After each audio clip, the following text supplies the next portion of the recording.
show. Walang iba ho kundi ang napakagandang si Cynthia Patag. Bonjour! Cynthia, good evening, right? Marunong ka ba mag-French, Cynthia? Well, Ate V, actually, I took a basic French. Pero, kung wala ka namang kasalita, makakalimutan mo talaga yun. Pero wala ka bang naaalala na kahit na anong... Survival French? Yes. I don't think it's enough to survive. Kulang talaga. How about greeting our televiewers in French? Kahit konti. Ginawa ko na kanina yun eh. Kahit konti. Bonsoir, Madame et Monsieur. Merci beaucoup. Tapos na. Thank you very much. Alam mo, I just hope mga kaibigan, we're not trying hard, no? Di ba, Anthony? I mean, ginagawa lang ho namin ito kahit paano para maiba naman ng konti. Malaman din naman natin kung anong klase ng buhay ito. Nahirapan rin lang tayo, di ba? Kahit mahirap sa Paris. Konting aliw na lang. And I think, Cynthia, sa totoo lang, I'm sure, Cynthia, yung klase mo, yung type mo, sa tingin ko, ikaw mas gusto mong pinanganak ka sa Paris, ano? Actually, malayo ang Paris sa Iloilo, eh. Ano ba? Ilongga. Sa Ilongga. Oo, sa La Paz. Medyo malayo. Pero gusto mo ba ang lifestyle sa Paris? Well, actually, I've never been there. The closest I got sa Brussels when I was touring. Kaya lang, nagkasakit ako kasi winter. So, lahat ng nasa group namin ng Fiesta Filipina, sa model dancers, pumunta sa Paris. I stayed in the hotel room. Yes, Anthony. I just wanted to know, from Cynthia, somebody like you with such a voice, bakit medyo yung singing mo on hold ata ngayon? Hindi na. Sayang eh. Hindi na Sayang talaga. hold. Ewan ko na napod yung Ryan kagabi. Aha. Tapos na yun. Di ba kamakanta? Bukas na RSVP na naman ako. Sing na ako ngayon and I do corporate shows. Why don't you do a relaunching here in Vilma, di ba? Nako, pag nagkaroon na ako ng record. So what are you planning to do?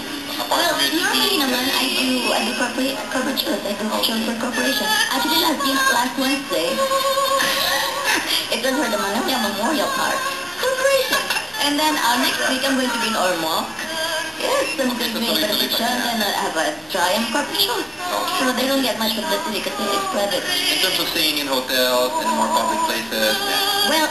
Well, sure. Normally naman, corporate shows are in hotel ballrooms.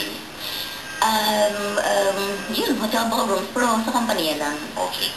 Yes, thank you, Cynthia, and good luck to you.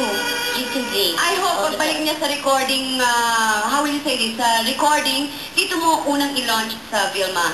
Sige. Oh, promise, Formal ha? invitation, Okay, ha? good luck to you. Okay. And now, alam mo na, totoo, may lasing na ako. Okay, mga kaibigan, alam niyo itong susunod kong ipapakilala. Sa palagay ko lang ho, kahit pa paano ho ang Vilma ay kanyang lucky charm. Every time meron po siyang movie, alam ko na, hindi siya pwedeng hindi dadalaw dito sa bahay niya sa Vilma. And lahat naman po kami ay naliligayahan, lalong-lalo na ako, dahil hindi lang po siya isang kaibigan, kundi isa ko pa rin hong magaling na direktor at isa ko pa rin hong magaling na kapareha sa pelikula. And every time na nandito siya, we're always very, very honored. Ladies and gentlemen, please welcome. I'm sure you'll agree with me, the one and only Mr. Eddie Garcia. Hi, Mr. Ed. Good evening. Hello, V. Magandang gabi sa inyo lahat. Cheers. Cheers. Cheers. For your movie. For your movie. Good luck. And to your coming wedding.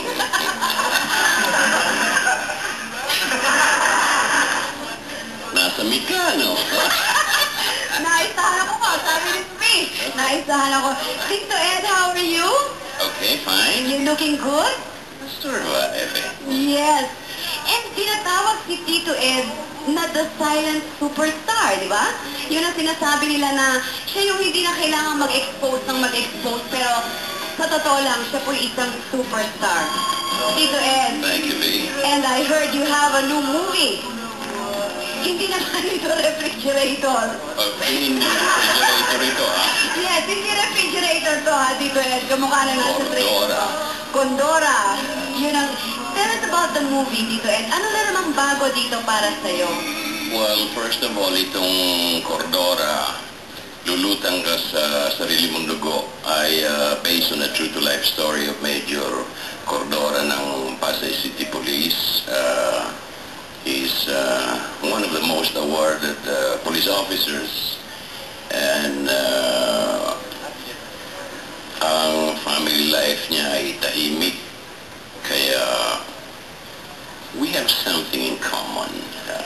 You? Yeah. Hindi, pero buhay pa siya, Tito Ed. Buhay pa, yeah. Buhay pa siya. In 89, he was ambushed. And tinamaan siya 5 tama ng 45. Ipapakita niyo ba yan sa pelikula, Oh, yeah. yung ambush? Yeah, right. I see. Yeah. So, Tito Ed, anong masasabi mo doon sa sinasabi nila na ikaw raw ay isang silent superstar? In your own right. Ibang klase ka talaga. The one and only. Iisa lang ang Eddie Garcia. Paano mo nagagawa yun, Tito Ed? Well, sa mga pelikulang ginagawa ko, I see to it na yung mga magustuhan ng mga nanonood ng pelikula. Yes. All the ingredients of an entertaining movie. May konting comedy yan, some How about- action, and some dramas. Yes. How about directing, Tito Ed? At the moment, siguro layoff muna dahil marami akong commitments as an actor. Ayun. Kaya mo, pag natapos ko ito, Nalimiss na kita. yung unang-unang gagawin ko, yung pelikula mo, I'll direct you. Yay! Yes, Tito Ed, would you like to invite our televiewers? I'm sure mga kaibigan, sigurado ng hit ito. But at the same time, go ahead and invite them to watch your movie, Cordora. At hindi yung refrigerator, ha? Hindi. Go ahead, Tito Ed. Well, alam naman nyo, June 24, start ng Manila Film Festival. The second revived Manila Film Festival. Yes, Dahil right. nagkaroon na ito noong 66. Right. So, on the revive ni Mayor Lopez now, it's on its second year. Meron 5 pelikulang ilalabas. At isa na yung movie mo At doon. yung isa ron ay yung Cordora, Lulutang Ka sa Sarili Mong Dugo.